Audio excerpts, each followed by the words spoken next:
আমাদের দিয়েছেন, তার জন্য আমাদের আন্তরিক কৃতজ্ঞতা জানবেন। আপনাকে অনেক ধন্যবাদ। ডক্টর শফিকুর রহমান, আসলেই মানে এই অনুষ্ঠান শুরু হওয়ার আগেও আমরা অনেক কথা বলছিলাম। সেই সময় আপনার গল্প একটি শুনছিলাম, যেই গল্পটি আসলে মাঝ পথে আমাদের একটু বন্ধ করতে হয়েছে। আমরা সেই গল্প নিশ্চয়ই শুনবো, কিন্তু আমরা একটু কিছু প্রশ্ন আপনাকে করতে চাই। আপনি আমাকে বলেছেন যে আমি যে কোনো প্রশ্ন করতে চাই পারি, এবং আপনি খোলামেলা সেই প্রশ্নের জবাব দিবেন। আমি আপনাকে প্রথমেই একটু কাছাকাছি অতীতের একটি প্রশ্ন করতে চাই জনাব শফিকুর রহমান। সেটি হচ্ছে যে আওয়ামী লীগ সরকারের, মানে অগাস্ট মাসের কথা, প্রথম দিকের কথা বলছি, আওয়ামী লীগ সরকারের নির্বাহী আদেশে আপনার দল তখনও নিষিদ্ধ, কিন্তু 5 আগস্ট সেনাপ্রধানের বৈঠকে আপনি ছিলেন। সেনাপ্রধান আপনার নাম এবং আপনার দলের নাম আলাদা করে বলেছিলেন। আমরা কি জানতে পারি সেনাবাহিনীর সাথে যোগাযোগ আপনার কবে থেকে শুরু হয়েছিল, বা আপনাদের কবে থেকে শুরু হয়েছিল? আপনাকে অনেক ধন্যবাদ এত চমৎকার একটা প্রশ্ন করার জন্য। এই সময়টা ছিল খুবই ক্রিটিক্যাল এবং বাংলাদেশ ছিল একটা ক্রিটিক্যাল জাংশনে। তো আমি হঠাৎ করে 1:30টার দিকে আমি একটা ফোন পাই আমার একজন নিকট আত্মীয়, যিনি আগে সেনাবাহিনীতে চাকরি করতেন। তো তিনি আমাকে ফোন দিয়ে জিজ্ঞেস করলেন যে আপনি কোথায়। আমি বললাম যে আমি তো অমুক জায়গায় আছি। বললে, আপনাকে তো আমরা ট্রেস করতে পারছি না, অনেকক্ষণ ধরে আমরা খুঁজতেছি। সেনাপ্রধান এখানে রাজনৈতিক দলের নেতৃবৃন্দকে একটু ইনভাইট করেছেন, সাথে বোধহয় সিভিল সোসাইটিরও 2-1 জন থাকবেন। তা আমরা আপনাকে কিভাবে রিচ করতে পারি? আমি বললাম যে আমি তো অমুক লোকেশনে আছি, আর আজকের সিচুয়েশনটা তো সবার কাছে ক্লিয়ার, গাড়িগুলো চলছে কিনা আমি ঠিক ক্লিয়ার না, এখন কিভাবে আমি আসতে পারি আপনারাই বলুন। ওনারা বললো যে না, সবাইকেই আমরা গাড়ি প্রোভাইড করেছি, আপনার জন্য আমরা গাড়ি পাঠাবো, আমাদের গাড়িতেই আমরা নিয়ে আসবো। আমি বললাম ওয়েল, তাইলে আপনারা আসেন, লোকেশন দিলাম, ওনারা শুরু করলো। আনফরচুনেটলি ওনারা এয়ারপোর্ট রোডে বের হওয়ার পরেই একটা দুর্ঘটনা ঘটে গেল। ফলে এই জনস্রোতের মাঝে পড়ে একটা গাড়ি সেনাবাহিনীর ক্ষতিগ্রস্ত হয়ে গেল। এই অবস্থা দেখে তারা আবার ব্যাক করে চলে গেলেন ক্যান্টনমেন্টের ভিতরে গিয়ে আমাকে বললেন যে আমরা তো ফেল করেছি, এখন কি করা যায়, সবাই তো আপনার জন্য অপেক্ষা করছে, বাকি সবাই এসে গেছে। আমি জিজ্ঞেস করলাম কে কে এসেছেন। বললেন যে বিএনপি নেতৃবৃন্দ এসেছেন, জাতীয় পার্টির নেতৃবৃন্দ এসেছেন, এবং আসিফ নজরুল সাহেব, অধ্যাপক আসিফ নজরুল সাহেব আছেন। তাই আমি বললাম তাইলে আমি কি করতে পারি। ওনারা বললেন যে আমরাও তো কোনো সলিউশন পাচ্ছি না। আমি বললাম ওকে, আমি ট্রাই করি, আমি আপনাদের কচুক্ষেতের গেট দিয়ে একটু আসার চেষ্টা করি, দেখি কতদূর আমি সাকসেসফুল হতে পারি। তা আমি আমার একজন নিকটতম বন্ধুকে খবর দিলাম, উনি আসলো, উনি বললো যে আজকের দিনটা তো খুবই রিস্কি, আপনি এভাবে যাবেন কিনা। আমি বললাম যে দেখো, আমার জীবনের চেয়ে জাতির প্রয়োজনটা বেশি, যেহেতু সেনাপ্রধান অন্যান্যদেরকে ইনভাইট করেছেন, আমাদেরকেও ফিল করেছেন, তাকে অনার করা আমাদের দায়িত্ব। তো আলহামদুলিল্লাহ কিছু অসুবিধা হলে আমরা গিয়ে পৌঁছি। ততক্ষণে আপনি প্রথম কি এটি দফা মিটিংটা শেষ হয়ে গিয়েছে। জনাব শফিকুর রহমান, আপনি কি আমি এটি যাওয়ার পরে আপনি আরো কি 2 জন আপনি কি আমাদের সাথে। আপনি কি 5 আগস্টের কথাটি জি। বলছেন, তাই না? 5 তা আগস্টের কথা বলছেন। আমি 5 আগস্টের কথা অর্থাৎ বলছি। 5 আগস্টের আগে কি তো আপনাদের সেখানে সাথে আপনাদের সাথে যেতে 5 একটু আগস্টে দেরি। 5 আগস্টের আগে কি আপনাদের সাথে না না সেনাবাহিনী না, কোনো আগে যোগাযোগ হয়নি? ওনাদের সাথে। তো আপনার না না, তা আমি উনাকে সরাসরি ফিজিক্যালি চিন্তাম না, এবং কোনো কথাও কখনো আপনার কাছে হয়নি কি ওনার সাথে। মনে হয় যে আপনার একটা নিষিদ্ধ রাজনৈতিক দল, এমনকি ওনার ওনার কাছের লোকেরা। জনাব শফিকুর রহমান, জি। আপনার কাছে কি মনে হয় যে আপনার একটা নিষিদ্ধ রাজনৈতিক দল, সেনাবাহিনীর প্রধান আপনাদেরকে আমন্ত্রণ জানাচ্ছেন আলোচনা করার জন্য, সেটি আসলে আহ, মানে কতটা যৌক্তিক বা কতটা গ্রহণযোগ্য? আপনার কাছেও কি এটি খুব গ্রহণযোগ্য মনে হলো? আপনার কাছে মনে হয় না যে এটা একটা ট্র্যাপ হতে পারে, এটা অন্য জিনিস হতে পারে? কারণ আপনি তো আসলে একটি নিষিদ্ধ রাজনৈতিক দলের আমির তখনও। আমি আসলে এটা মোটেই মনে হয়নি, এবং আমি মনে করিও নি। আপনি এখন নিশ্চয়ই জানতে চাইবেন যে কেন আপনি মনে করলেন না। হুম। আমি মনে করি না এই কারণে, আপনি লক্ষ্য করবেন যে 1 আগস্ট যখন আমাদেরকে নিষিদ্ধ ঘোষণা করা হয়, হুম। তখন প্রেক্ষাপটটা কি ছিল।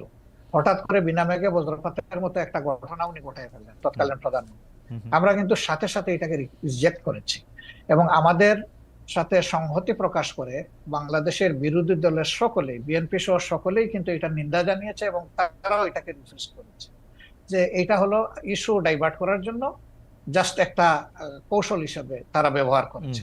এটাকে কেউ গ্রহণ করেনি। কাজে আমাকে যখন দাওয়াত দেওয়া হয়েছে, আমি এটা অস্বাভাবিক মনে করিনি। আমি মনে করেছি যে এটা জাতির প্রয়োজনে এবং আমাদের দলীয় একটা মানে কথা কি দৃষ্টিভঙ্গি থেকে জনাব সবই ঠিক আছে, এটা জ- আমাদের রায়। জনাব আমি তাই রহমান, মনে করেই গিয়েছি। জনাব রহমান, আপনার কাছে কি মনে হয় যে এই সরকারের সাথে আপনার একটা নিবিড় সম্পর্ক রয়েছে? বা অনেকে এটাও বলে থাকেন যে আন্দোলনটি হয়েছে আওয়ামী লীগ সরকারের বিরুদ্ধে, অবশ্যই আওয়ামী লীগ সরকার ফেসিস্ট একটি সরকার ছিল, যে সরকার 15 বছর ধরে মানুষের গণতান্ত্রিক অধিকার হরণ করে রেখেছিল, কিন্তু এই সরকারের বিরুদ্ধে যে আন্দোলন হয়েছিল, সেই আন্দোলনে কি জামায়াত ইসলামের একটা বড় ভূমিকা ছিল?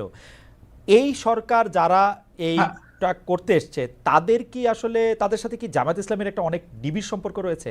কেন আমি এই প্রশ্ন করছি একটু আমি বলে রাখি। আমরা কিন্তু দেখতে পাচ্ছি ঢাকা সহ বা ঢাকা মানে ঢাকা যদি আমি স্পেসিফিক আমি কিছু নাম বলি, পাবলিক ইউনিভার্সিটিগুলির উপাচার্য পদে বা অন্যান্য অনেক কি পজিশনে যাদের নিয়োগ দেওয়া হচ্ছে, অনেকেই বলছে তারা আপনাদের লোক। এই সরকারের মধ্যে জামায়াতে ইসলামী সবচেয়ে বেশি ডালপালা মিলছে বা সবচেয়ে বেশি প্রভাব বিস্তার করছে এরকম দেখা যাচ্ছে, মনে হচ্ছে। ওয়েল, আপনি যেটা বলেছেন সেটা আমি এইভাবে দেখছি না। আমি দেখছি যে উপদেষ্টার মহোদয়দের সাথে আমাদের একদিনই কিন্তু ফর্মাল সিটিং হয়েছে। পার্সোনালি কারো কারোর সাথে সম্পর্ক আছে, তাদের সাথে হয়তো পার্সোনাল লেভেলে কথা হয়েছে, কিন্তু ফর্মাল মিটিং আমাদের একদিনই হয়েছে। যেদিন প্রথমে বিএনপি কে ডাকা হয়েছিল, তারপরে আমাদেরকে, এরপরে অন্যান্য দলকে একত্রে ডাকা হয়েছিল। 3টা স্লটে তারা কনভারসেশন করেছিলেন বা ভিউজ এক্সচেঞ্জ করেছিলেন। তা আমরা সেখানে একটা কথা বলেছিলাম যে এখানে ব্যাপক সংস্কারের প্রয়োজন হবে। 15.5 বছরের অনেক জঞ্জাল সৃষ্টি হয়েছে, এটা তো ক্লিয়ার করা লাগবে। তা আমাদের কথা একটাই থাকবে যে আপনাদের দৃষ্টিতে যারা ইফিশিয়েন্ট, কম্পিটেন্ট এবং স্মার্ট এবং এই দায়িত্ব পালনে যারা সক্ষম, তাদেরকে আপনারা বিভিন্ন জায়গায় পদায়ন করবেন। আমরা কোনো নির্দিষ্ট নাম আপনাদের কাছে রেফার করতে চাইনি। এটা আপনাদের নিরপেক্ষ বিবেচনার উপর, বিবেকের উপর আমরা ছেড়ে দিলাম। আর যারা এখানে নিয়োগ পাচ্ছেন, কোনো শিক্ষককে আমরা বা অন্য কোনো দলের এইভাবে আমি আসলে কালার করতে একেবারে মোটেই রাজি না। কারণ শিক্ষক শিক্ষকই, তার মর্যাদা সকল ছাত্রের কাছে, তার পরিচয় তিনি একজন শিক্ষক। সেই হিসাবে তাকে যদি কোনো দলীয় রূপ দেওয়া হয়, তাইলে এটা তাদের প্রতি জাস্টিসও হয় না, আর তারা দায়িত্ব পালনেও সেই রকম সক্ষম হবেন না। এই জন্য এই বিষয়টাকে কে কিভাবে দেখছেন আমরা জানি না, কিন্তু আমরা এইভাবে দেখছি। ওকে, আপনারা কি তাহলে শিক্ষককে আপনারা শিক্ষকই বলতে চাইছেন? আমি জাস্ট এক লাইনে জানতে চাইতেছি, আওয়ামী লীগও যাদেরকে নিয়োগ দিয়েছিল তারা তো শিক্ষকই ছিলেন, কিন্তু তাদের কিন্তু আমরা দেশব্যাপী রাষ্ট্রব্যাপী বিভিন্ন জায়গায় বিভিন্ন অমর্যাদা হতে দেখেছি। তাদেরকে পদত্যাগ করতে বাধ্য করা হয়েছে, তাদেরকে বিভিন্ন ধরনের লাঞ্ছনা বা গঞ্জনার মধ্যে দিয়ে যেতে হয়েছে। সেটা আপনি আসলে কিভাবে দেখেছেন? জামাত ইসলামী কিভাবে দেখেছেন? আমি কিভাবে দেখছি সেটা একটা ইম্পর্টেন্ট প্রশ্ন। যারা শিক্ষক হিসেবে তখন বিভিন্ন পদে দায়িত্ব পালন করছিলেন, কেউ বিসি ছিলেন, কেউ প্রো বিসি ছিলেন, প্রক্টর ছিলেন, অ্যাসিস্ট্যান্ট প্রক্টর ছিলেন, প্রভোস্ট ছিলেন, এই ধরনের বিভিন্ন বিশ্ববিদ্যালয়ে যে কাঠামোটা থাকে, প্রশাসনিক কাঠামো। কিন্তু আমরা সেখানে কি দেখলাম? আমরা সেখানে দেখলাম যে বছরের পর বছর সেখানে একটা ছাত্র সংগঠন দাপিয়ে বেড়াচ্ছে, সবকিছুতে গণরুম সৃষ্টি করেছে, মানুষ পিটিয়ে মারছে, ঠান্ডার মধ্যে রেখে দিয়েছে ফেলে। সেখানে সে নিউমোনিয়া আক্রান্ত হয়ে একটা ছেলে ঢাকা বিশ্ববিদ্যালয়ের মারা গেল। তারপরে বুয়েটের আবরারের যে ঘটনা, অত্যন্ত নৃশংস ঘটনা। সেই ক্ষেত্রে আমরা কিন্তু শিক্ষকদের কাছে যা আশা করি সেই পারফরমেন্সটা তারা কিন্তু তখন করেন। কিন্তু তারপরেও আমি বলবো যে শিক্ষকের অমর্যাদা এটা কোনোভাবেই হওয়া উচিত নয়। তার আলটিমেট পরিচয় তিনি একজন শিক্ষক। আচ্ছা, তিনি শিক্ষক। যদি তার কার্যকলাপের কারণে তার নিজের শিক্ষার মর্যাদা নষ্ট করেও থাকেন, তবুও শিক্ষককে কেউ অমর্যাদা করুক, এটা আমাদের মোটেই পছন্দ না। আচ্ছা, আমি একটু আবার অনেক বিষয় নিয়ে আপনার সাথে কথা বলতে হবে। আমরা অনেকে মানে আপনি এসেছেন বলে অনেকে আমাদের অনুষ্ঠান দেখছেন, সেজন্য আপনি আমার তাড়াহুড়াকে একটু ক্ষমা সুন্দর দৃষ্টিতে দেখবেন, কিন্তু অনেক বিষয় নিয়ে আপনাকে প্রশ্ন করতে হবে, অনেক বিষয় আমাদের জানার আছে। আমি একটু আপনার গঠনতন্ত্র থেকে, জামাত ইসলামের গঠনতন্ত্র থেকে একটু পড়ি। জামাত ইসলামের গঠনতন্ত্রের 6 বলছে যে কেবল আল্লাহ তাআলার বিধানকেই একমাত্র হিদায়াত হিসেবে মানিয়া লইবে এবং আল্লাহ তাআলার দেয়া শরীয়তের বিপরীত যাবতীয় নিয়মনীতি এবং পন্থা পদ্ধতিকে প্রত্যাখ্যান করিবে, মানে জামাত ইসলামের একজন সদস্য। তো আমরা যদি ধরে নেই জামায়াত ইসলামী একটা ইসলামী শরীয়তের বিপরীত নয় এমন একটা শাসন ব্যবস্থা বা এমন একটা রাষ্ট্র ব্যবস্থা কামনা করে বা আশা করে, তাহলে সেটা আসলে কার মডেল বা কোন পৃথিবীর আর কোন দেশের আদলে? মানে এটা কি পাকিস্তানের আদলে, এটা কি সৌদি আরবের আদলে, এটা কি ইরানের আদলে, এটা কিসের আদলে আসলে? আসলে দেখেন, আল্লাহ তাআলার বিধান হলো আল্লাহর সৃষ্টির জন্য। আল্লাহ তাআলা মানুষকে শুধু সৃষ্টি করে নাই, তিনি সমস্ত সৃষ্টির স্রষ্টা। সেই স্রষ্টার পক্ষ থেকে যে বিধানটা আসে সেটা হলো ব্যালেন্সড এবং সবার জন্য উপকারী। আল্লাহ তাআলার কোরআনের অ্যাড্রেস হচ্ছে ইয়া আইয়ুহান নাস, হে মানব জাতি। এটা দিয়ে আল্লাহ তাআলা কোরআনে অ্যাড্রেস করেছেন, এবং তার নবীকেও তিনি মানব জাতিরই শুধু নেতা রাখেন নাই, তিনি সমস্ত সৃষ্টির উপরে একটা রহমত স্বরূপ বলেছেন। তো আমরা সেই আদর্শকে অবশ্যই আমরা লালন করি, ধারণ করি, এবং আমরা বিশ্বাস করি এর মাধ্যমে মানব জাতির কল্যাণ নিহিত এবং মানব জাতি কল্যাণ পাবে। যেমন ধরেন, একজন কমিউনিস্ট পার্টির সদস্য, তিনি বিশ্বাস করেন যে কমিউনিজমের মাধ্যমে মানুষের মুক্তি। যারা সোশ্যালিস্ট তারা মনে করেন সোশ্যালিজম মানুষকে মুক্তি দিতে পারবে, অন্তত অর্থনীতি। তো এরকম এক একটা আদর্শ রয়েছে, সেই আদর্শের অনুসারীরা তার আদর্শকে আপহোল্ড করবেন, এটা খুবই স্বাভাবিক। আমরাও সেই দিক থেকেই করি। এখন আপনার প্রশ্ন হলো যে এটা কি পাকিস্তান মডেল হবে নাকি অন্য কোনো দেশের মডেল হবে? না, এটা আল্লাহ তাআলা স্রষ্টা আর তার মেসেঞ্জার যারা ছিলেন, শুধু মুহাম্মদ সাল্লাল্লাহু আলাইহি সাল্লাম না, এর আগেও যারা পয়গম্বর এসেছেন বা প্রফেট সাল্লাল্লাহু আলাইহি সাল্লামরা যারা এসেছেন, তারা তাদের যে মডেল, আমরা ওই মডেলটাকেই আমরা অনুসরণ তো করব। ডক্টর কিন্তু রহমান, সবার মডেলটা দুনিয়ায় এখন বাস্তবে নেই। আছে মুহাম্মদুর রাসূলুল্লাহ সাল্লাল্লাহু আলাইহি সাল্লামের মডেলটাই বাস্তবে তো আছে। ডক্টর রহমান আপনার সেটা কাছে হচ্ছে মদিনায়, জি ডক্টর রহমান আপনার সরি কাছে আমি একটু শেষ করি। জি জি প্লিজ। মদিনা কেন্দ্রিক যে শাসন ব্যবস্থা ছিল, সেই শাসন ব্যবস্থায় সকল দল ধর্মের মানুষের নিরাপত্তা, সকল দিক থেকে তার জানের মালের ইজ্জতের নিরাপত্তা নিশ্চিত হয়েছিল। তা আমরা সেই মডেলটাকেই মনে করি উপকারী মডেল। ওকে, ডক্টর রহমান আপনার কাছে কি মনে হয় না যে আপনি আপনি মানে মদিনার পরে এটি আর কোনো দেশে কার্যকর হয়েছে, কোনো একটি মডেল হয়েছে, সেরকম কি আপনার কোনো কিছু একটা মনে হয় যে এইটা আমরা উদাহরণ হিসেবে নিতে পারি কোনো আরব বিশ্বে, কোনো মুসলিম বিশ্বে, কোনো মুসলিম দেখেন, জাহানে? দুইজন মানুষ যেমন হুবহু সমান হয় না, হুম ঠিক দুইটা সভ্যতা হুবহু সমান আমি পাবো না। হুম হয় এর চেয়ে উন্নত হবে, না হয় একটু অবনত হবে। রাইট। তো পরবর্তী পর্যায়ে আমরা যদি উসমানিয়া সভ্যতার কথাটা ধরি, হুম হুম সেটা দুনিয়ার বহু জায়গায় বিস্তৃত ছিল, হুম এবং এটা 1 বছর 2 বছর 1 দশক 2 দশক না, বরঞ্চ শতকের পর শতক ছিল। হুম সেখানে মুসলমানরা সংখ্যালঘিষ্ঠ ছিল, বিভিন্ন দেশ যেগুলো শাসন করেছে, এখনো তার স্মৃতি পাথরগুলা রয়ে গেছে দুনিয়ার বিভিন্ন জায়গায়।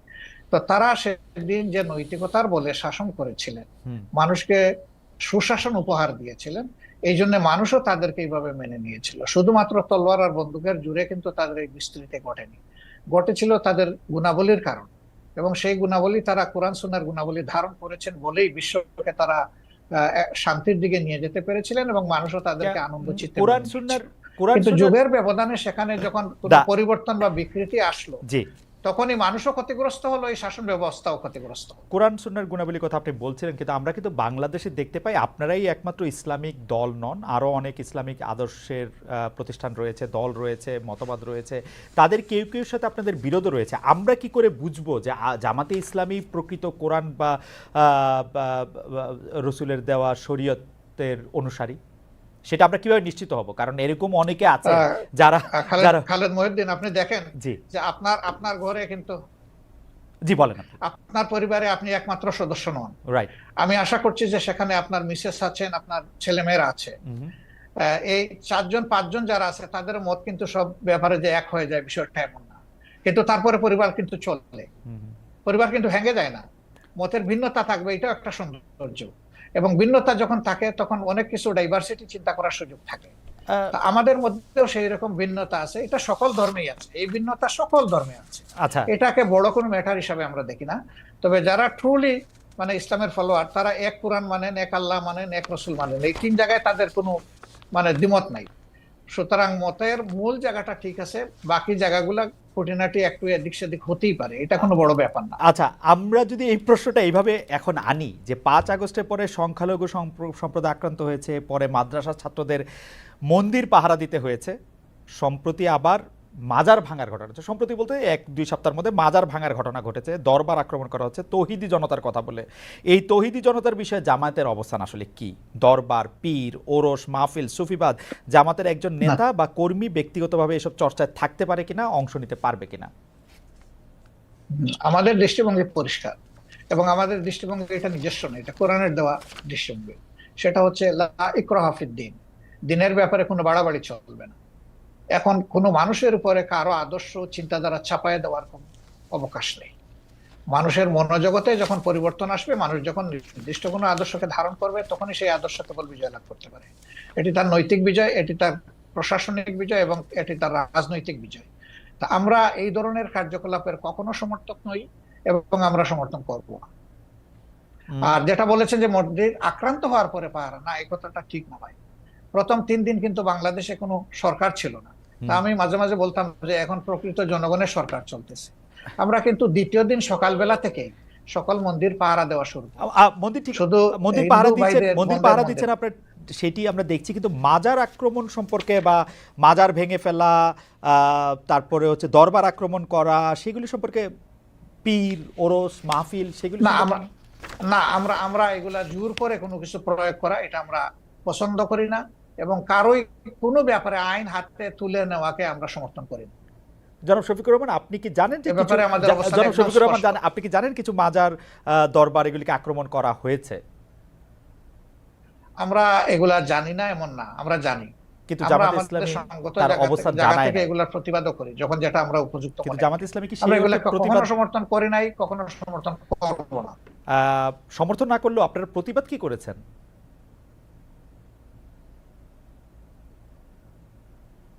ডক্টর শফিকুর রহমান, আপনারা কি প্রতিবাদ করেছেন? হ্যাঁ, আমরা করি না, আমরা নীতিগত প্রতিবাদ করেছি। নীতিগত, একদম আইটেম টু আইটেম যদি ধরেন সেরকম হয়তো আপনি পাবেন। ওকে। অর্থাৎ আপনি মনে করছেন যে মানে এই ধরনের কাজের সাথে মানে আপনি সমর্থন তো করেনই না, বরং এগুলি আপনারা যখন প্রতিবাদ দরকার মনে করবেন তখন করবেনও। আমি ডেফিনেটলি আবার একটু গঠনতন্ত্রে ফিরে আসি। আপনাদের দলীয় গঠনতন্ত্র অনুযায়ী নিয়মতান্ত্রিক ও গণতান্ত্রিক পন্থায় সরকার পরিবর্তনে আপনারা বিশ্বাসী, সমাজের সর্বস্তরে আল্লাহ ভীরু চরিত্রবান শতযোগ্য লোকের নেতৃত্ব কায়েমের চেষ্টা করার কথাও বলা আছে সেখানে। কিন্তু আমাদের প্রশ্ন, আপনারা বিভিন্ন সময়ে যেসব দলের সঙ্গে রাজনৈতিক জোট করেছেন, এক পথে হেঁটেছেন, এক ভাষায় কথা বলেছেন, আওয়ামী লীগ, বিএনপি, আবার অনেক, আপনারা জানেন আপনারা জোটের মধ্যে ছিলেন, তাদের মধ্যে কি আপনারা এসব বিষয় দেখেছেন? নাকি আপনাদের রাজনীতিতেও আসলে, মানে আমরা নাকি আমরা যা আপনাদের রাজনীতিতেও প্রত্যাশা করি সেটা তাদের মধ্যে আমরা দেখেছেন কিনা, আমরা নাকি দেখেছি আপনাদের কিনা, রাজনীতিতেও শেষ সেটা কথা বলে কিছু নাই, রাইট। ক্ষমতা আমরা রাজনীতি দেখেন আপনাদের আসলে লক্ষ্য? আমরা বিষয়টা আমরা ওইভাবে নেইনি। আমরা নিয়েছি যখনই দেশে কোনো ধরনের ফ্যাসিজম অথবা মানে মানুষের উপর চাপে দেওয়া কোনো শাসন যখন এসেছে, কোনো অন্যায় কার্যকলাপ যখন সরকারের পক্ষ থেকে চালানো হয়েছে, তখন আমরা তার প্রতিবাদ করেছি। এবং প্রতিবাদ করতে গিয়ে একই সুরে যারা প্রতিবাদ করেছেন, সঙ্গত কারণে তাদের সাথে আমাদের মিশে গেছে বিষয়টা। এবং আমরা একটা জোটও করেছিলাম, 4 দলীয় জোট, যেটা পরবর্তী পর্যায়ে 20 দলীয় জোটে ক্রমান্বয়ে সময়ের ব্যবধানে রূপান্তরিত হয়েছিল। যদিও এখন আমাদের সেই রকম কোনো রাজনৈতিক জোটে আমরা নেই, বা অনেকেই নাই। যদিও ছোটখাটো 2-1টা জোট আছে, এটা অন্য ব্যাপার, কিন্তু 20 দলীয় জোট নাই, 4 দলীয় জোট নাই। তো জোটে আমরা গিয়েছি, এটা আমাদের রাজনৈতিক কৌশলগত ব্যাপার ছিল, কিন্তু আদর্শিক কোনো ঐক্য এটা ছিল না। যার যার এক একটা আদর্শ আছে, সে তার কর্মীদেরকে কিভাবে কোন মন না, মানসে কিন্তু গড়ে তুলবে, কিন্তু ডক্টর এটা রহমান, প্রত্যেকটা কিন্তু দলের ডক্টর রহমান, নিজস্ব এটা ব্যাপার। শুনতে যত ভালো, এটাকে আসলে অতটা বাস্তব। আপনি বলছেন আদর্শিক কোনো মতবাদ নেই, অথচ আমরা দেখছি আমিরে জামায়াতকে তৎকালীন আপনারা বিএনপির প্রধানমন্ত্রীর সাথে ক্যাবিনেটে বসছেন, সেক্রেটারি জেনারেল ক্যাবিনেটে বসছেন। তো যদি মতের মিল না থাকে, যদি আদর্শের মিল না থাকে, আপনারা ক্যাবিনেটে বসে একই সাথে দেশ শাসন করলেন 5 বছর, সেটি কিভাবে সম্ভব হলো? সেটা ছিল রাজনৈতিক অ্যারেঞ্জমেন্ট, এটা আদর্শিক অ্যারেঞ্জমেন্ট না। আমরা রাজনীতি আমাদের আদর্শ জায়গা থেকে থেকে বাইরে, যে ডক্টর দুইজন রহমান, মন্ত্রীর কথা আপনি রাজনীতি আদর্শ বলছেন, থেকে তারা বাইরে, 3টা মন্ত্রণালয় তারা সার্ভ রাজনীতি করেছে। রাজনীতি কি আদর্শের আমাদের বাইরে? যে স্লোগান, হ্যাঁ না, আমাদের যে স্লোগান, সেই স্লোগানটা হচ্ছে যে মানুষকে সুশাসন দিতে হলে অবশ্যই সৎ লোক লাগবে। তো তাদের এই জায়গাটায় দেখেন আপনি, যে তারা আলহামদুলিল্লাহ 5 বছর সার্ভ করেছেন কান্ট্রিকে, 3টা মন্ত্রণালয় পর্যায়ক্রমে। কিন্তু তাদের ব্যাপারে কেউ কেউ বিভিন্ন অভিযোগ এনেছেন, অভিযোগ সত্য মিথ্যার এইদিকে আমি যাচ্ছি না, কিন্তু তাদের ইন্টিগ্রিটির ব্যাপারে, অনেস্টির ব্যাপারে এবং তাদের ইফিসিয়েন্সির ব্যাপারে কেউ কিন্তু কোন প্রশ্ন তুলেনি। কারণ তারা এই আদর্শে লালন করে এই আদর্শে গড়ে উঠেছে। যে স্লোগান তারা তারা দিতেন, তারা সেই স্লোগানের ছিলেন বাস্তব নমুনা। অন্যদেরকে তো ঘর আমরা ঠিক করে দিতে পারবো না, অন্যরা তাদের মতো করে তাদের যেভাবে পছন্দ করেছে সেইভাবে চলছে। আজকে যদি এখন আপনি বলতে পারেন আজকে আওয়ামী লীগের সাথে আপনার আদর্শিক জোট না হলে আওয়ামী লীগের সাথে আপনার রাজনৈতিক জোট হতে পারে। আওয়ামী লীগের সাথে হবে কিনা এটা বলা কঠিন, কারণ যে আওয়ামী লীগ তার নিজের দেশের মানুষকে জনগণের কেনা অস্ত্র দিয়ে গুলি চালাইতে পারে এবং গণহত্যা করতে পারে, তাদের তো রাজনীতি করা তো বহু চিন্তা ভাবনার। তো পাকিস্তান আমলে তো তারা ঠিক করুক। পাকিস্তান আমলে 1971 সালে তো আমাদের পয়সা দিয়ে কেনা অস্ত্র দিয়ে বাঙালিদের মারা হলো, কিন্তু জামাত ইসলামী তো তার বিরোধিতা করে নাই। হ্যাঁ, তার বিরোধিতা করে নাই, করেছে, সেই প্রশ্নে আমি আজকে যাব না। আচ্ছা, 2টা কারণে যাব না। আমি একজন মানুষ, ফরওয়ার্ড লুকিং মানুষ। আচ্ছা, আমি ওই যে পিছনের দিকে মানে বেশি দৌড়াদৌড়ি ছুটাছুটি করাকে একটা জাতির জন্য কোনো ইতিবাচক বিষয় মনে করি না। রাইট। 2 নম্বর হলো, এই ধরনের বিষয়ের যত বেশি চর্চা হবে, জাতি তত বেশি বিভক্ত হবে। একটা বিভক্ত জাতি কখনো দুনিয়ার সম্মানের আসনে বসতে পারে না। সম্মানের আসনে বসতে হলে, সত্যিকারের উন্নয়ন এবং শান্তি দেশবাসীকে উপহার দিতে হলে কিছু পয়েন্টে অন্তত পক্ষে সবাইকে একমত হতে হবে, দেশের স্বার্থের ব্যাপার যেখানে জড়িত। তা আমি ওই বিষয়ে যাচ্ছি না। দ্বিতীয়, আমি আরেক কারণে যাব না, যে তখন আমি এনাফ ম্যাচিউরড না। ওকে, বয়সের দিক থেকে আমি না বুদ্ধা না, মানে রাজনীতিকে না অ্যানালাইসিস না করার কিন্তু শক্তি কিন্তু আমার ছিল না, কিন্তু ডক্টর আমি শফিকুর এই রহমান, আঙ্গিনার কেউ ছিলাম ডক্টর না। শফিকুর রহমান মানে ওই আমলে মানে কিন্তু না, মেচিউরড আমি অবস্থা। আসতেছি, জি কথাটা আমাকে জি শেষ করতে জি দেন। জি। কিন্তু এটা তো ঠিক যে লাখ লাখ মানুষ মারা গেছে, কয় লাখ মারা গেছে এই বিতর্কেও আমি যাব না, আমি হুম ওই বিতর্কও পছন্দ করি না। হুম। একটা মানুষও যদি নিরীহ মানুষ অন্যায়ভাবে মারা যায় সেটাও তো অন্যায়, সেটাও তো অপরাধ। সুতরাং এই কাজ যারা করেছে অবশ্যই এটা নিন্দনীয়, ব্যাপারে ব্যাপারে কোনো সন্দেহ নেই। ডক্টর শফিকুর রহমান, এতে আমারও কোনো সন্দেহ নেই, কিন্তু শুধু আমি এটা বলছিলাম যে আমাদের যদি কোনো একটা বিষয় বিশ্লেষণ করার জন্য ওই সময়ের ব্যাপারে যদি যথেষ্ট মানে মানে ওই উপস্থিতিটা না থাকে, আপনি এটা থেকে বলতেই পারেন যে আপনি আসলে ওই ব্যাপারে বলতে চান না, কিন্তু দল হিসাবে জামায়াতে ইসলামের নিশ্চয়ই একটি অবস্থান পরিষ্কার করার ব্যাপার রয়েছে, সেটি আপনি আরেকদিন বলবেন বলছেন, সেটা আমরা আরেকদিন শুনবো সেটি। আমরা একটু জোটের রাজনীতি প্রসঙ্গে আসি, আমরা একটু বিএনপির সাথে জামায়াতে ইসলামীর দূরত্ব, একটা জোট তো ছিল, সেই জোটের থেকে যে বিএনপির সাথে যে দূরত্বটা বাড়লো, এইটার কারণ কি বলে আপনি আসলে মনে করেন? মানে মানে মানে আপনি কি মনে করেন যে বিএনপির সাথে আসলে কেন আপনি বলতে পারেন জোট জোট হিসেবে? নেই, কিন্তু আচ্ছা। দেশের স্বার্থে আমরা কিন্তু দূরত্বে নাই। আমাদের মূল জায়গাগুলোতে আমাদের কোনো দ্বিমত নাই, কিন্তু যেহেতু দল দুইটা পৃথক এবং আমাদের এখন কোনো জোট বিদ্যমান নাই, সেই কারণে যার যার অবস্থান থেকে যে যেটা সঠিক মনে করতেছেন বক্তব্যটা সেভাবেই রাখবেন, এটাই নেছাড়ে। এবং একজন দেশের আপনি সচেতন নাগরিক হিসাবে রাজনীতি যদি বাদও দেন, আপনার চোখের সামনে যদি কোনো ভালো কাজ হয় তাকে আপনার অ্যাপ্রিসিয়েট করা দরকার, আবার কেউ যদি কোনো মন্দ কাজ করে তাকে সংশোধনেরও আপনার চেষ্টা করা দরকার। তো দেশের স্বার্থে যদি আমি কথা বলি এবং আমাকে যদি কেউ ক্রিটিসাইজ করে, আমি এটাকে ওয়েলকাম, কারণ ক্রিটিসিজম না হলে পারফেকশন আসে না। আর মানুষ কেউ ভুলের ঊর্ধ্বে না, আমরা ভুল করতেই পারি, ব্যক্তিগতভাবেও করতে পারি, আবার সামষ্টিকভাবে দলীয় হুম। দলগতভাবে আমরা ভুল যদি কেউ ধরিয়ে দেয় সেই তো আমার প্রকৃত বন্ধু। আর যারা সমালোচনা করে তাদেরকে আমি বন্ধু হিসাবে নিই, কিন্তু আমার ভুল দেখেও যারা নীরব থাকে আমি তাদেরকে বন্ধু মনে করি না। ওকে, ডক্টর শফিকুর রহমান, আমরা কিন্তু দেখতে পাচ্ছি যে এই সরকারের মেয়াদ বা নির্বাচন প্রশ্নে আপনি মনে করছেন বা আপনার দল মনে করছেন যে এই সরকারকে একটু যৌক্তিক সময় দেওয়া প্রয়োজন। বিএনপি মনে করছেন যে ইলেকশনের ঘোষণা বা ইলেকশনের একটা রোডম্যাপ যে সরকার ঘোষণা করছে না, সেটি একটি ঠিক কাজ নয়। তো এই ক্ষেত্রে কি আপনাদের মধ্যে বিএনপির সাথে কোনো আলাপ আলোচনা হচ্ছে? আপনারা কি একটি জায়গায় আসতে পারবেন, নাকি আপনাদের অবস্থান এরকমই থেকে যাবে? অর্থাৎ বিএনপি এই মুহূর্তেই নির্বাচন চায়, জামায়াত চায় সংস্কার করে নির্বাচন হোক। সম্ভবত এটা একসময় তাদের মানে স্ট্যান্ড ছিল, কিন্তু গত কালকে বা পরশুদিন তাদের যে মিটিংটা হলো, হুম যেখানে তাদের দলের অ্যাক্টিং চেয়ার অ্যাড্রেস করেছেন জাতিকে, সেখানে তিনি কিন্তু একই কথা বলেছেন যে এই সরকারকে সাকসেসফুল হতে দিতে হবে এবং তাদেরকে যৌক্তিক সময় আমরা দেওয়ার পক্ষে। হুম এখন যৌক্তিক সময়ের বাইরে কিন্তু এখন আর কেউ স্পেসিফিক কোনো কথা বলছেন না, হুম কাজে এই জায়গায় আমাদের একটা ঐক্য হয়ে গেছে। এখন প্রশ্ন দাঁড়াতে পারে যে এই যৌক্তিক সময়টা কতটুকু। তা আমরা দুটো রোডম্যাপের চিন্তা করছি, একটা রোডম্যাপ হবে সংস্কারের রোডম্যাপ, আর হুম একটা হবে নির্বাচনের রোড। হুম আগে হবে সংস্কারের রোডম্যাপটা, তারপরে হবে সংস্কারের নির্বাচনের রোড। হুম তো সংস্কারেরটাই আমরা এখন সরকারের কাছে চাইবো যে কতদিন, টাইমলাইনটা কি হবে। বিভিন্ন, তারা তো সবকিছু সংস্কার করতে পারবেন না, বেসিক জিনিসগুলো সংস্কার করে যাতে একটা তারা neutral, fair and credible election যা থেকে তারা উপহার দিতে পারেন, সেটার জন্যই তাদেরকে আমরা সর্বাত্মক সহযোগিতা করতে চাই। এই আপ- সময়টা নাতি দীর্ঘ হওয়া উচিত, তারা এটা বুঝবেন কতটুকু, জাতীয় বুঝবে কতটুকু। আ- ঠিক টাইমটা মাত্র 1.5 মাস যায়নি তো এখনো, এই 23 তারিখ 1.5 মাস হবে। আচ্ছা, আমরা একটু অবজার্ভ করছি, ওকে একটু সময় নিচ্ছি। ওকে, নির্বাচন সংস্কারের প্রসঙ্গটা আমরা একটু পরে আসি, বা আপনি যখন বলবেন তখন বলতেই পারেন। সংবিধান সংস্কারের প্রসঙ্গে আমি আপনার কাছে জানতে চাইতে পারি যে আপনাদের গঠনতন্ত্র পড়ে আমি যতটুকু বুঝেছি বা আপনাদের কথা শুনে আমি যতটুকু বুঝেছি যে আপনারা আসলে কোরআন এবং রসুলের বাণী ছাড়া অন্য কোনোভাবে অন্য কোনো কিছুই আপনারা মানে আপনাদেরকে পড়লে আরেকটু পরিষ্কার হবে যে, আবারও বলি, কেবল আল্লাহ তাআলার বিধানকেই একমাত্র হিদায়াত হিসেবে মানিয়ে নেওয়া, আল্লাহ তাআলার দেওয়া শরীয়তের বিপরীতে যাবতীয় নিয়ম নীতি পন্থা পদ্ধতিকে প্রত্যাখ্যান করা। এখনকার যে গণতান্ত্রিক সিস্টেম, সংবিধানের সিস্টেম, সেটা তো অনেকটা ওয়েস্টার্ন ডেমোক্রেসি বা যেটাকে আমরা বলি যে ওয়েস্টমিনিস্টার ডেমোক্রেসি, সেইটার আদলে অনেকখানি করা। তো সেইটা কি আপনাদের সাথে সাংঘর্ষিক না? আপনারা যদি এটা পরিবর্তন করেন আপনাদের মতের সাথে আর কি, না, মোটেই না, মতে মোটেই না। এটা যদি আপনি পরিবর্তন আমরা করেন আমরা তাহলে কি আমাদের, আপনাদের মতো আমি করে আগেই সংবিধান বলেছি যে পরিবর্তন হবে প্রত্যেক, না কি?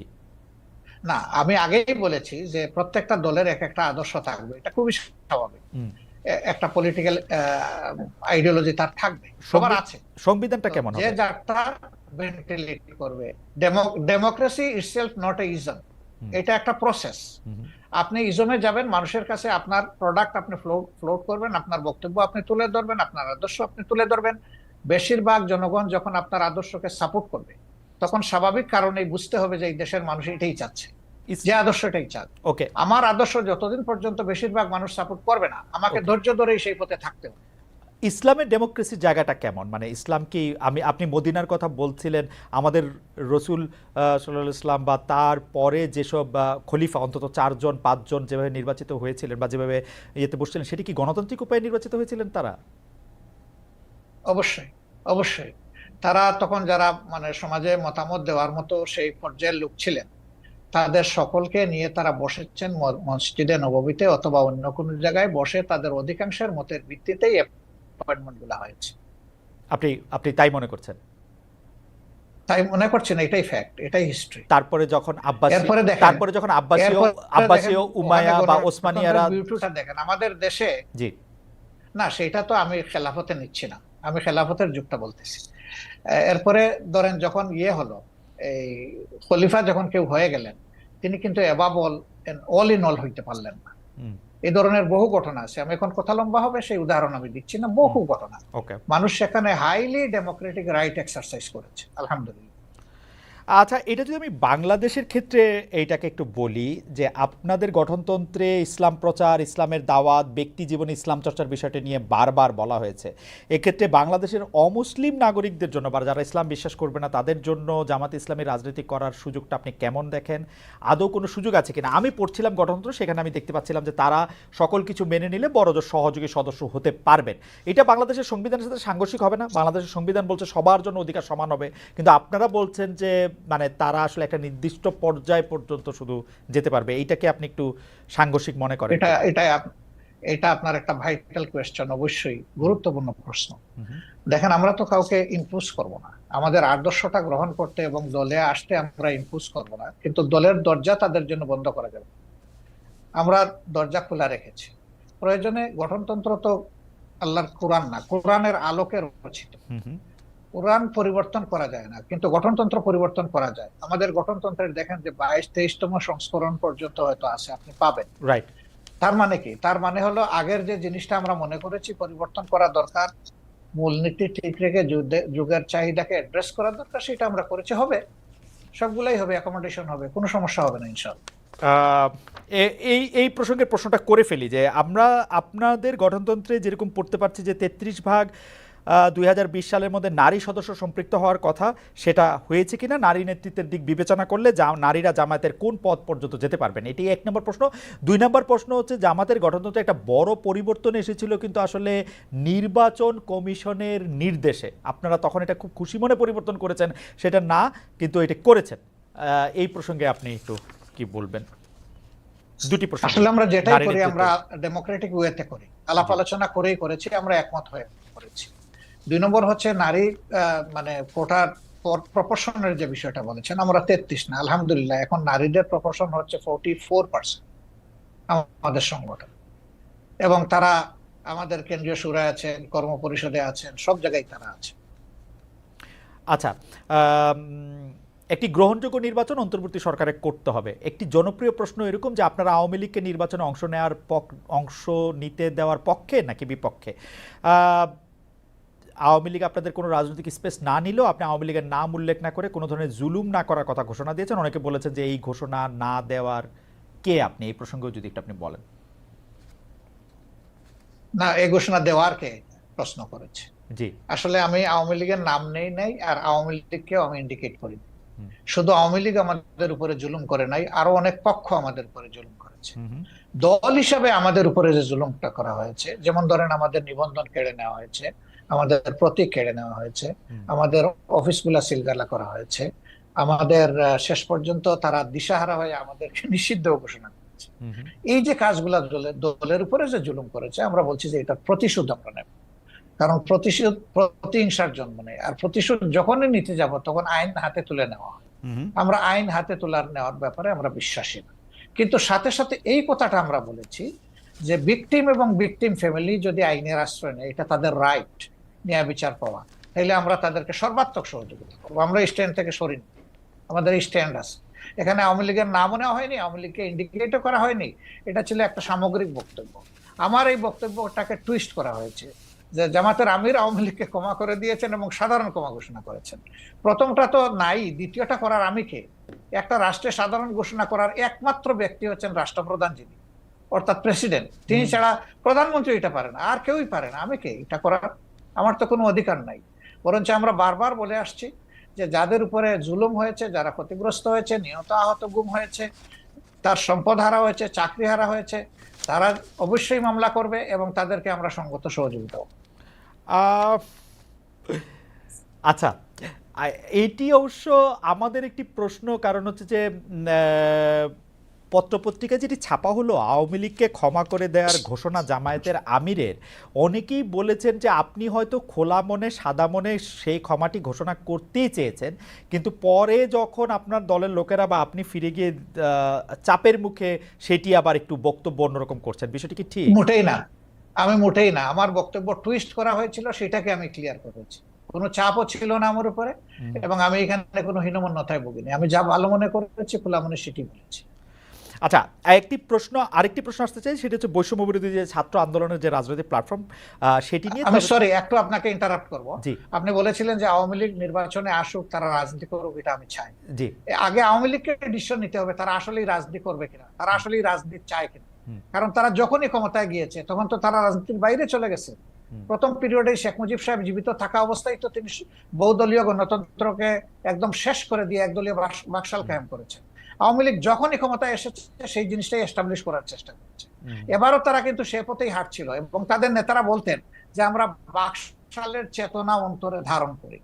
সাংঘাতিক কথা। বাকশালের চেতনা যদি ধারণ করেন তো আওয়ামী লীগের নামে রাজনীতি করেন কেন? তাহলে তো তাদের সাহস করে বাকশালের নামেই রাজনীতি করতেন, দেখতেন যে জনগণ তাদেরকে কিভাবে রিসিভ করে। সেটা তো তারা করেননি। এই জন্য আওয়ামী লীগ আদৌ রাজনীতি করবে নাকি ফ্যাসিজম করবে, আগে আওয়ামী লীগ ডিসিশন নেয়। আচ্ছা, এই প্রসঙ্গে আমি একটু জানতে চাই, 96 সালে যখন বিএনপির বিরুদ্ধে আপনারা তত্ত্বাবধায়ক সরকার কায়েম করার জন্য আন্দোলন করছিলেন, তখন কি আওয়ামী লীগের সাথে আপনারা জোটবদ্ধ হয়ে রাজনীতি করেছিলেন? না না, আমরা কোনো জোট গঠন করিনি। তবে মাঝে মধ্যে তাদের সাথে আমাদের যৌথ সভা হয়েছে, কিন্তু কোনো জোট আমরা করিনি। আর সেই ইস্যুটাও দেখেন, সেটা ছিল কেয়ারটেকারের ইস্যু। এটা ছিল অধ্যাপক গোলাম আযম সাহেবের দেওয়া একটা, আগামীতে যদি আরো একটি যৌক্তিক ইস্যু আপনাদের সামনে আসে, আপনারা আওয়ামী লীগকে সাথে নিয়ে এরকম করবেন কিনা? না, আমরা আওয়ামী লীগকে সাথে নেইনি। আওয়ামী লীগ আমাদের ইস্যুতে এসে পরে শরিক হয়েছে, এবং শরিক হইতে গিয়ে তারা আমাদের ইস্যু হাইজ্যাক করতে চাইলেন। স্বয়ং শেখ হাসিনা বলে ফেললেন যে এটা তার মানুষ, মানে তার ব্রেইনের প্রোডাক্ট, ব্রেইন চাইল্ড এই কেয়ারটেকার সরকার। মানুষ আসলো এটা নিয়ে যে এর 2 বছর আগে জামাত ইসলামের পক্ষ থেকে Abbas Ali Khan on behalf of professor Golam Azam, তিনি কিন্তু এই কেয়ারটেকারের ফর্মুলা জাতির সামনে উত্থাপন করেছিলেন একটা জনসভার মাধ্যমে। আওয়ামী লীগ 2 বছর পরে এসে বলে যে এটা তাদের আবিষ্কার। আমরা হাসলাম। তা আওয়ামী লীগের এইরকম ক্রেডিট হাইজ্যাক করার আরো বহু ইতিহাস আছে, সেটা বলতে গেলে অনেক সময় লাগবে। আমরা দর্শকদের যে প্রশ্ন করেছিলাম সেটি আসলে আপনি এখন মিস ইন্টারপ্রিটেশন বলছেন, সেই মিস ইন্টারপ্রিটেশন থেকে আমরা দর্শকদের কাছে প্রশ্ন করেছিলাম যে আওয়ামী লীগ সরকারের জুলুম সম্প্রতি দল হিসাবে ক্ষমা করার ঘোষণা দিয়েছে বাংলাদেশ জামাতে ইসলামী, জামায়াতের অবস্থান সঠিক বলে মনে করেন কিনা?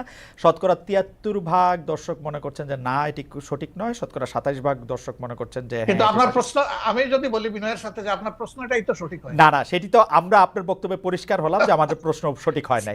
তবু যেহেতু যে প্রশ্নটি করেছিলাম, আবার দেন একটু দেখি তারা কি বলে। হ্যাঁ, না ঠিক আছে, আমরা আবারও নিশ্চয়ই এটি আবার জানতে চাইবো যে আমরা আরেকটি করব যে এটি আসলে উনার বক্তব্য নয় বা উনার বক্তব্যকে একটু মোচড় দেওয়া হয়েছে, যেটি ডক্টর শফিকুর রহমান একটু না, ভালোই মোচড় দেওয়া হয়েছে, একটু না।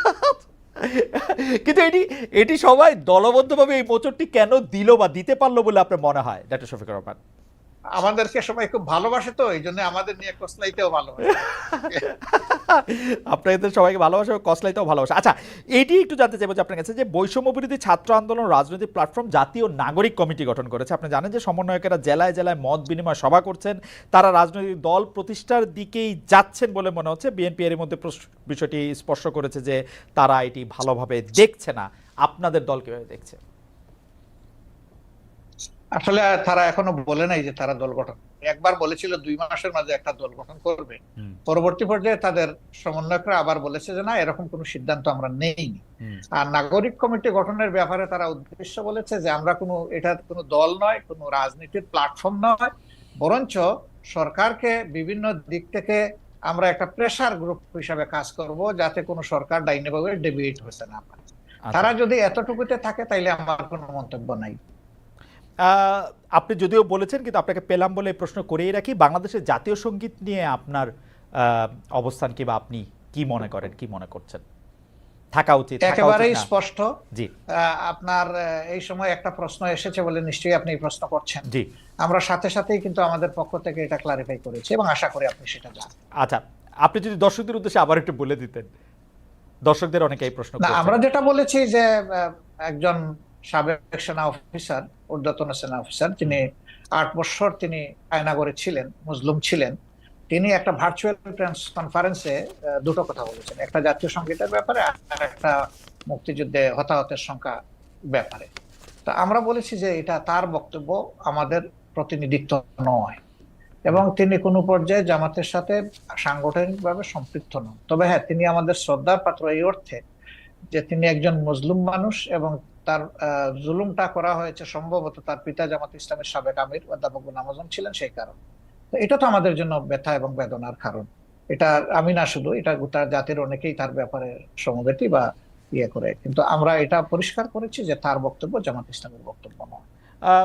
ডক্টর শফিকুর রহমান, 2013 সালে গণজাগরণ মঞ্চ, পরে আবার তাদের বিপরীতে হেফাজত ইসলামী মাঠে নামে, শাপলা চত্বরে সরকারের পতনের আন্দোলন, আওয়ামী লীগ সরকার কোনো মতে ঠেকায়, পরে আবার আওয়ামী লীগ সরকারের হেফাজতের মধ্যে এক ধরনের একটা বোঝাপড়া হয়, শেখ হাসিনা ইভেনচুয়ালি কওমি জননী উপাধি লাভ করেন, সরকারের মডেল মসজিদ নির্মাণ, কওমি সার্টিফিকেটকে এম এর সমতুল্য বলা, এগুলিকে আপনি কিভাবে দেখেছেন, কিভাবে দেখেন হেফাজতে ইসলামের সাথে, বা হেফাজতে ইসলামের এই কার্যক্রমকে জামাতে ইসলামী কিভাবে দেখে?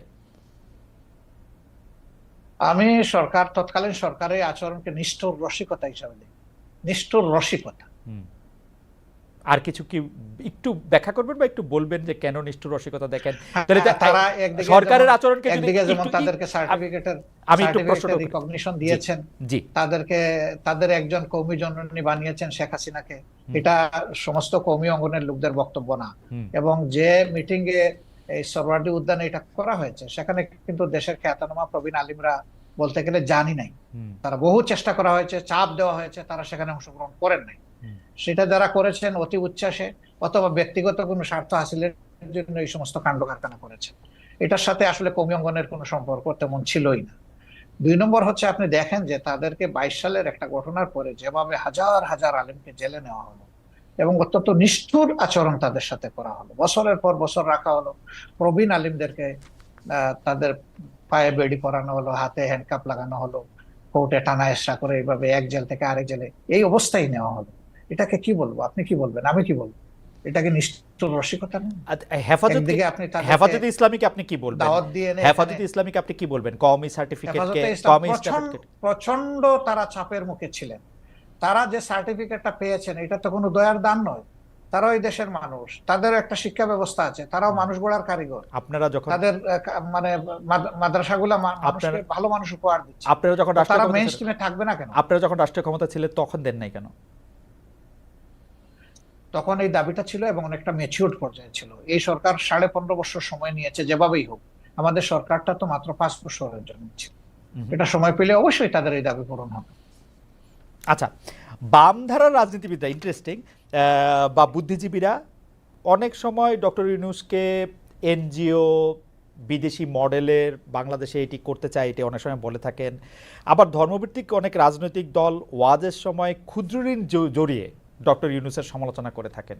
শেখ হাসিনার মতো এরকম প্রায়, আমি যেটাকে বলি যে প্রায় অভব্য অশ্লীল ভাষায় সুদখোর বা এরকম না বললেও ওয়াজের সময় এগুলি নিয়ে অনেক কথাবার্তা বলে থাকে। জামায়াতে ইসলামী আসলে ক্ষুদ্র ঋণ, তারপরে হচ্ছে যে এইরকম একটি ব্যাংক ব্যবস্থা বা এনজিওর কাজকর্মকে কিভাবে দেখে, কিরকম করে দেখে? আচ্ছা দেখেন, উনি কি শুধু সুদী ব্যবস্থায় ব্যাংক পরিচালনা করেন? বাংলাদেশে আর কোনো ব্যাংক নাই এরকম? না, এটা তো সোফিস। রাষ্ট্রীয় প্রত্যেকটা ডক্টর শফিকুর রহমান, আপনি তো রাষ্ট্রীয় অসাধারণ প্রত্যেকটা বিতর্কে, ব্যাংকে এটা তো ব্যাংকে এটা কিন্তু তো কনভেনশনালি এটা তো চলে। সোফিসদের মতো হলো, সেই প্রশ্নের বিপক্ষে ব্যাংকের প্রশ্ন। লোকরা, জি। সেই ব্যাংকে যারা সার্ভিস হোল্ডার এবং যারা ডিরেক্টর, হুম। তারা যদি মেইন স্ট্রিম রাজনীতি করার অধিকার রাখেন, ইউনূস সাহেবের সমস্যাটা কোথায়? আমি তো সমস্যার কথা বলছি না, আমি বলছি এটা তো জামায়াতে ভিন্ন ইসলামীর কিছু না। অবস্থানটা কি। আমার কোনো সমস্যা নাই, আমি তো আর আমার ওই সবচেয়ে ধরনের পছন্দের লোক ডক্টর মোহাম্মদ ইউনূস। ফতোয়াবাজি, আমরা আসলে যে কোনো ধরনের ফতোয়াবাজির পক্ষে আমরা না। হ্যাঁ, আচ্ছা। মানুষ ভুল করবে, আপনি তার পজিটিভ ক্রিটিসিজম করেন, হুম। তাকে সংশোধন করার চেষ্টা করেন, তাকে ভালোভাবে বলেন, আপনি যে ফিলিংসটা আপনি ক্যারি করেন সেই ফিলিংসটা তাকে পার্সু করেন। কিন্তু তাই বলে আপনি তির্যক ভাষায় তাকে কিছু বলবেন, এটা তো আসলে মানায় না। আচ্ছা, সাবেক প্রধানমন্ত্রী শেখ হাসিনা এখন ভারতে রয়েছেন। আমি বারবার বলি, আমি পার্সোনালি মনে করি বাংলাদেশে যত দুর্বৃত্তপনা রয়েছে সব কিছুর জন্যই আসলে শেখ হাসিনার সাজা হতে পারে, শাস্তি হতে পারে, বিচার হতে পারে। কিন্তু মোদি সরকারের সঙ্গে আমরা দেখতে পাচ্ছি যে ডক্টর ইউনূস সরকারের সম্পর্কে ঘনিষ্ঠতা নেই, যতটা ছিল হচ্ছে শেখ হাসিনা সরকারের সঙ্গে তার ঘনিষ্ঠতা। বাংলাদেশের অনেকের দাবি শেখ হাসিনাকে বাংলাদেশে ফিরিয়ে এনে তাকে আসলে বিচারের মুখোমুখি করতে হবে। ডক্টর ইউনূস সরকারের সঙ্গে আমরা বরং পাকিস্তানের ঘনিষ্ঠতা বাড়ার লক্ষণ আমরা দেখতে পাচ্ছি। কিন্তু সম্প্রতি আপনারা অর্থাৎ জামায়াতে ইসলামী ভারতের সঙ্গে বন্ধুত্ব করার আগ্রহ দেখিয়েছেন। ভারত কি কোনো সাড়া দিয়েছে, নাকি এই বন্ধুত্ব করার আগ্রহটা নিয়ে একটু আপনার কাছে শুনতে চাই যে এটা আসলে কিরকম? অনেক ধন্যবাদ আপনাকে।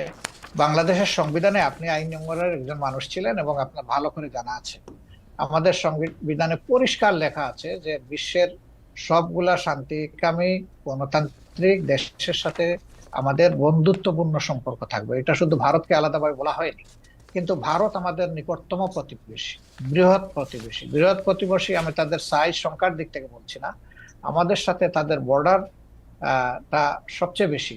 অল্প একটু আছে মায়ানমার, বাকিটা আমাদের বে অফ বেঙ্গল। তো এই জায়গায় আমার প্রতিবেশী তো আমি বদলাতে পারবো না, যে কথাটা আমি সব সময় বলি, প্রতিবেশী তো আমার প্রতিবেশী থাকবেই। প্রতিবেশী যদি শান্তিতে থাকে আমিও শান্তিতে থাকবো, আমি যদি অশান্তিতে পড়ে যাই আমার প্রতিবেশীও শান্তিতে থাকতে পারবে না।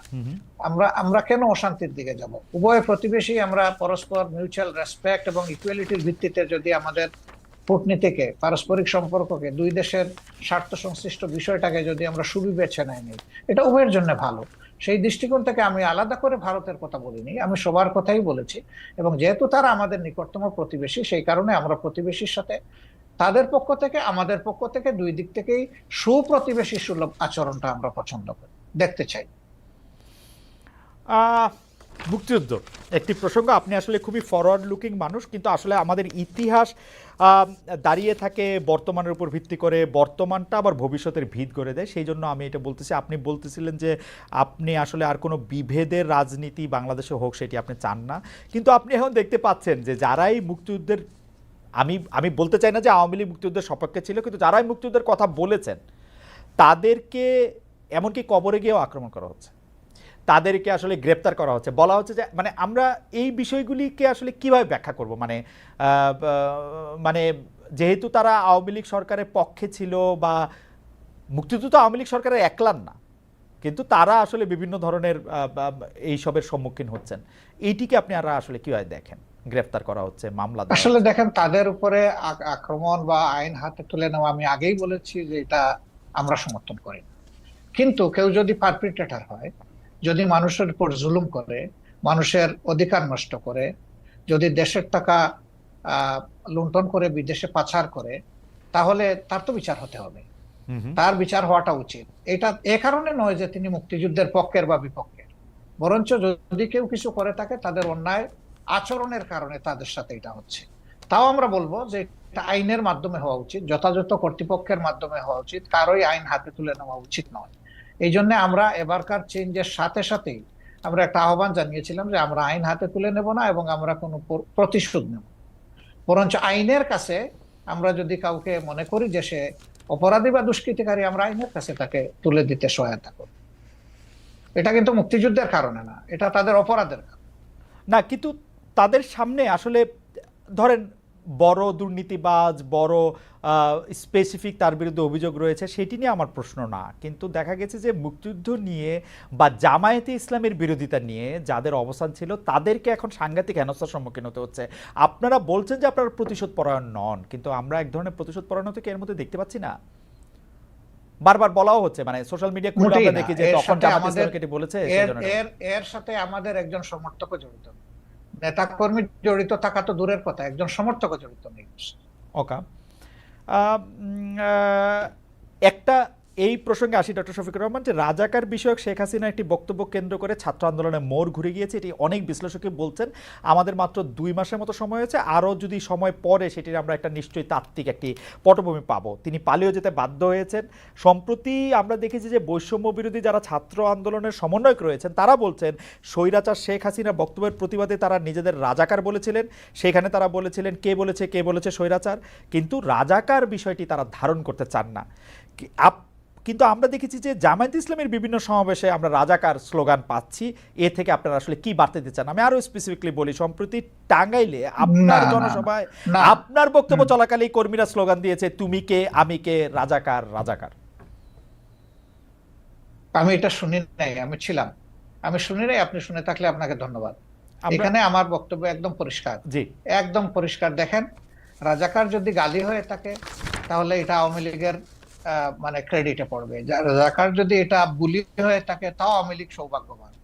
আওয়ামী লীগেরই মিনিস্টার আকম মুজাম্মল হক সাহেব, মুক্তিযোদ্ধা বিষয়ক মিনিস্টার, তিনি একটা তালিকা করেছেন রাজাকারের। সেখানে সবচেয়ে কোন দলের পাতে বেশি পড়েছিল? আপনি তো সচেতন সাংবাদিক, আপনি আমাকে একটু বলে সাহায্য করেন। আমি অবশ্য রাজাকারের তালিকা দেখি নাই, কিন্তু আমি শুনেছি যে এতে আওয়ামী লীগের অনেকেই সেই তালিকার মধ্যে অন্তর্ভুক্ত ছিল, যারা আওয়ামী লীগ পরে সক্রিয়। অনেকে না, যে তালিকাটা হয়েছে এটার 8 ভাগের 7 ভাগ তাদের একার পাতে পড়েছে। এটা কি এমন হতে পারে যে আপনাদের দলের লোকেরা আওয়ামী লীগে জয়েন করেছে, নাকি আওয়ামী লীগই করতো তারা আগেও? তারা পরিষ্কার করলো না কেন? আমি জানি না, পরিষ্কার করতে আমি জানি না তারা হয়তো পরিষ্কার করতে পারতো। তাইলে যে দলে যেভাবেই হোক, যে দলে রাজাকার সবচেয়ে বেশি সেটা হবে রাজাকারের দল। ভালো হইলো তাদের ক্রেডিট, মন্দ হইলো তাদের লাইবিলিটি। কিন্তু আপনার দলের মধ্যে থেকে একটা একটা একটা আছে না ডাক্তার শফিকুর রহমান, আপনি আপনার রাজনৈতিক মতবাদ, রাজনৈতিক আদর্শ, আপনি যেভাবে চলছেন, যেভাবে বলছেন, তার তার বিপরীত আদর্শেরও অনেক কিছু কি আমরা আসলে দেখতে পাচ্ছি, যেটা অনেক সময় আপনার কাছে আমি জানি না কাম্য মনে হচ্ছে না। যেমন ধরেন ঢাকা বিশ্ববিদ্যালয়ে বহিরাগত বলে সম্প্রতি একটি ছেলেকে পিটিয়ে মারা হলো, বা তাকে চোর বলে এটি বলে জাহাঙ্গীরনগর বিশ্ববিদ্যালয়ে তো একজনকে মারা হলো, বলা হলো যে সে আসলে ছাত্রলীগের কর্মী বা নেতা। এই বিষয়গুলিকে আসলে আপনারা কিভাবে দেখছেন? মানে এটি কেন হচ্ছে বলে আপনার মনে হয়? আমরা মোটেই ভালোভাবে দেখি না। এটা যারাই করুক, এটা তারা সঠিক করে নাই। তাদেরকে আইনের আওতায় আনা উচিত, চিহ্নিত করে এরা কারা। এই বৈষম্য বিরোধী ছাত্ররা জাহাঙ্গীরনগর বিশ্ববিদ্যালয়ে নিজেরা মিছিল করে দাবি জানিয়েছে যে এরকম যারা আছে তাদেরকে আইনের আওতায়, আমি তাদের সাথে একমত, তাদেরকে আইনের আওতায় আনা উচিত। যেই করুক, আমি করলে আমাকেও নেব, আপনার কাছে কি এই সরকারকে একটু দুর্বল সরকার মনে হচ্ছে? মানে এই দাবি জানাতে হচ্ছে কেন? একটা মিসক্রিয়েন্ট ঘটবে, সরকার গ্রেফতার করবে বা করবে না, সেটা তো একটা স্বাভাবিক ঘটনা হওয়া উচিত। এই সরকার কি একটু মানে আপনার কাছে কি মনে হয় যে আপনি একটা রাজনৈতিক নেতা হিসাবে এই সরকার কি একটু দুর্বলতা দেখাচ্ছে, নাকি সরকার সময় নিচ্ছে? কি মনে হয় আপনার? আপনি যেটা বলেছেন যে দাবি কেন জানাতে হবে, সরকারের মেশিনারি তো অটোমেটিক্যালি এটা ফাংশন করবে, এটা হওয়া উচিত।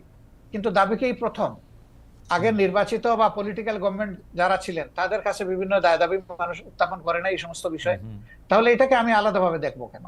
এটা দেখার কোনো কারণ নাই। কিন্তু সামগ্রিকভাবে যদি আপনি বলেন, যেহেতু তারা কোনো রাজনৈতিক দল দ্বারা গঠিত বা জোট দ্বারা গঠিত সরকার নন, এবং যেহেতু 15.5 বছরের অনেক জঞ্জাল জমা হয়েছে, তাদেরকে সেই জঞ্জাল সরাতে গিয়ে তো অবশ্যই তাদেরকে এক্সট্রা এফোর্ট দিতে হয়েছে।